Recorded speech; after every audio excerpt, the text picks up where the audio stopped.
আসসালামু আলাইকুম রহমতুল্লাহ। সম্মানিত দর্শক, আশা করছি ভালো আছেন। ইসলামী ব্যাংক কি দেউলিয়া হয়ে যাবে? টাকা ফেরত পাবেন কিভাবে?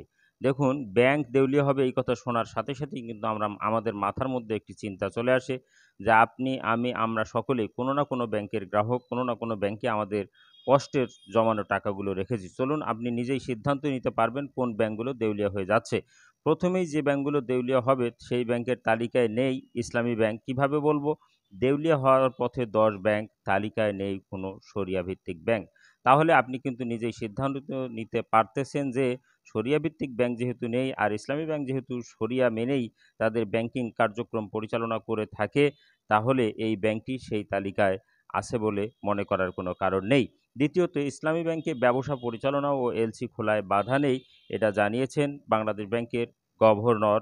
ও তার এই কথা মতে আমরা জানতেই পারি যে যেহেতু কোনো ধরনের বিধিনিষেধ থাকছে না, সবকিছু প্রত্যাহার হয়ে গিয়েছে, তাহলে ইসলামী ব্যাংক তার ভালো পজিশনে আছে। সম্মানিত দর্শক, ভিডিওটি ভালো লাগলে লাইক, কমেন্ট, শেয়ার এবং বেশি বেশি প্রচার করুন।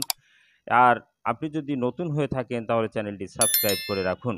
১৮ বছর ধরে ইসলামী ব্যাংকে দেশের সর্বোচ্চ রেমিটেন্স আহরণকারী ব্যাংক। দেখুন, ইসলামী ব্যাংকের রয়েছে ঐতিহ্য, ইসলামী ব্যাংকের রয়েছে সুনাম সুখ্যাতি, সেটা আমাদের সর্বজন বিদিত। এবং সরকার পরিবর্তনের সাথে সাথেই একদিনেই ইসলামী ব্যাংকের আমানত বেড়েছে ৮৬৫ কোটি টাকা, যা অনেকটা ঈর্ষণীয়। এবং মাননীয় গভর্নর উনি বিস্মিত হয়েছেন যে এটা কিভাবে সম্ভব। ইসলামী ব্যাংক তাদের ক্যাশ ফ্লো পজিটিভ করেছে।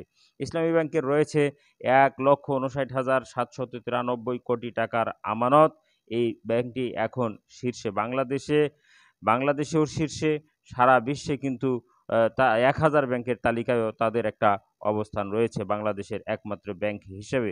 আমি বলছিলাম তাদের ডিপোজিটের কথা, তাদের সুনামের কথা, তাদের সুখ্যাতির কথা এবং তাদের যে একদল কর্মী বাহিনী রয়েছে একনিষ্ঠ, তাদের কর্মদক্ষতা দিয়েই এই ব্যাংক আবার ঘুরে দাঁড়াবে ইনশাআল্লাহ।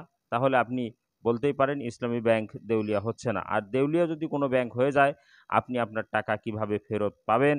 টাকা আসলে ফেরত পাবেন যদি ২ লাখ টাকার নিচে থাকে তাহলে সেই টাকাই পাবেন।